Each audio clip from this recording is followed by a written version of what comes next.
Hi friends, welcome back to cook with Swathi channel. Today my breakfast is aloo paratha. Aloo paratha ఎలా చేస్తారో చూడండి. ఆలుగడ్డలకి first ఇలాగా ఘాటు పెట్టుకోవాలి చుట్టూ.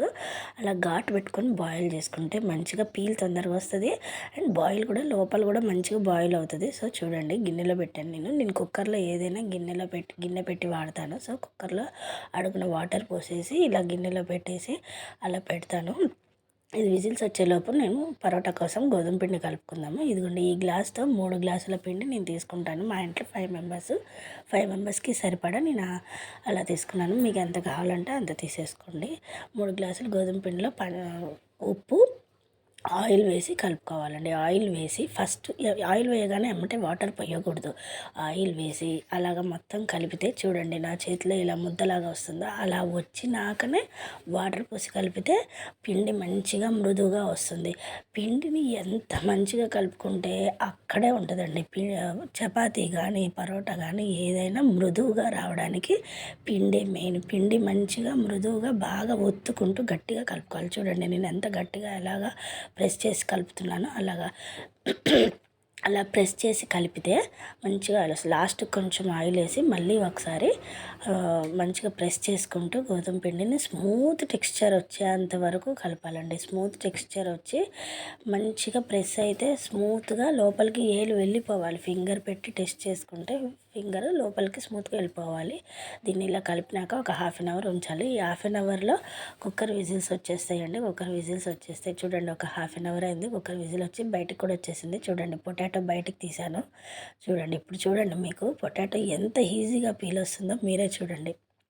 పొటాటోస్ కొంచెం చల్లారబెట్టేసి చూడండి ఎంత ఈజీగా పీల్ వస్తుందో. అందుకని నేను ఘాటు పెట్టాను. ఇంకొకటి బెనిఫిట్ ఏంటంటే ఘాటు పెట్టడం వల్ల చుట్టూ పొటాటో లోపల కూడా మంచిగా బాయిల్ అవుతుంది.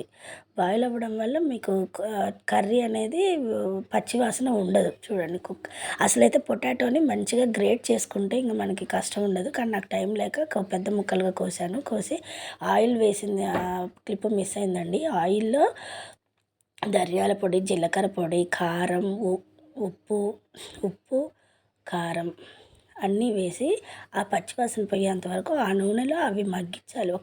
1 సెకండ్ మగ్గించినాక ఆనియన్ వేసి ఆనియన్ కూడా మంచిగా మగ్గించాలండి.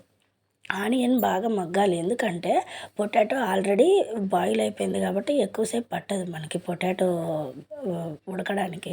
సో ఆనియన్ అంతా మంచిగా మగ్గిన తర్వాత మనం కట్ చేసి పెట్టుకున్న బాయిల్డ్ పొటాటో వేసేసి బాగా మిక్చర్ అంతా బాగా కలవాలి. ఇవన్నీ ముక్కలు కదండి, గ్రేట్ చేసుకుంటే అంత కష్టం అవసరం లేదు. నాకు టైం లేక ముక్కలుగా కట్ చేశాను. సో ఆ ముక్కలంతా స్మాష్ అయ్యేలాగా బాగా కలపాలి. ఆనియన్ ఫ్లేవర్డ్ మసాలా, కారము, ఆనియన్స్ ఇదంతా చూడండి నేను ఎలా కలిపాను. మొత్తం మిక్చర్ స్మూత్గా మొత్తం మంచిగా కర్రీ బాగా వచ్చింది. ఇప్పుడు అది మొత్తం చల్లారేంత వరకు మనం చపాతీలు చేసాం. అది పూర్తిగా చల్లారిపోవాలండి. ఆ పొటాటో మిశ్రమం ఏదైతే ఉందో అది బాగా చల్లారితేనే మీకు పరోటాలు మంచిగా వస్తాయి. ఎందుకంటే చల్లారకుండానే చపాతీ మధ్యలో పెడితే అది వేడి వల్ల బయటకు వచ్చేస్తుంది. సో కాబట్టి చూడండి, నేను ఎలా చేస్తున్నాను. చపాతీ కొంచెం పాముకొని, అది ఎంత సైజు కావాలో అంత మొత్తం కాదు, కొంచెం పాముకొని నేను తీసుకున్న గంటతో మీకు ఎంత సైజు కావాలనుకుంటే సుమారుగా మీరు పెట్టుకోవడమే సైజుని. అది ఆలుగడ్డ మిశ్రమంని బట్టి మీరు ఎంత కావాలంటే అంత పెట్టుకోండి. చూడండి, మంచిగా ఈ ఆలుగడ్డ మిశ్రమం పెట్టినాక రోలర్తో గట్టిగా ఒత్తకూడదు. చపాతీని స్మూత్గా కదిలించాలి. ఎందుకంటే లోపల పొటాటో మిశ్రమం ఉంది కాబట్టి అది గట్టిగా ఒత్తితే బయటకు వచ్చేస్తుంది. స్లోగా స్మూత్గా ఒత్తాలి. స్మూత్గా ఒత్తితే ఎంత కావాలో అంత సైజు మా థిక్నెస్ కొంచెం ఎక్కువే ఉంటుందండి. నార్మల్ చపాతీ కన్నా కొంచెం ఎక్కువ ఉంటుంది థిక్నెస్. సో దాన్ని మంచిగా పామిన తర్వాత ఆల్రెడీ ముందే పెనం హీట్ చేసి పెట్టుకున్నాను. హీట్ చేసి పెట్టుకోగానే దాని మీద వేసేసి ఈ బటర్ అయినా వేసుకోవచ్చు, ఆయిల్తో అయినా వేయచ్చు, నెయ్యితో అయినా వేయించవచ్చు. ఈ పరోటాలని నేను ప్రస్తుతానికి ఆయిల్తోనే వేయించుతున్నాను. బటర్ కానీ నెయ్యి కానీ వేస్తే పిల్లలకి చాలా మంచిదండి. చూడండి, మంచిగా బబుల్స్ వస్తున్నాయి. ఎంత మంచిగా వేగిందో చూడండి.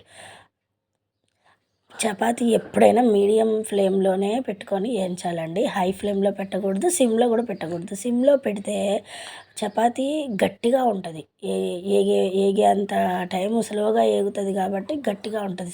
మీడియం ఫ్లేమ్లో పెట్టుకొనే చపాతీ వేయించాలి. ఇప్పుడు చపాతీ అయినా, పరోటాలైనా, పులకాలైనా ఏదైనా మీరు మీడియం ఫ్లేమ్లో పెట్టుకొని చపాతీలు వేయించితే చూడండి ఎంత మంచిగా వస్తాయో. ఎంతసేపటికి తిన్నా కూడా అవి అలాగే మెత్తగా ఉంటాయి. సాయంత్రానికైనా మెత్తగానే ఉంటాయండి ఆ చపాతీలు కానీ, పరోటాలు కానీ. ఇప్పుడు చూడండి ఈ పరోటా చాలా బాగుంది, చూసారు కదా. ఇదే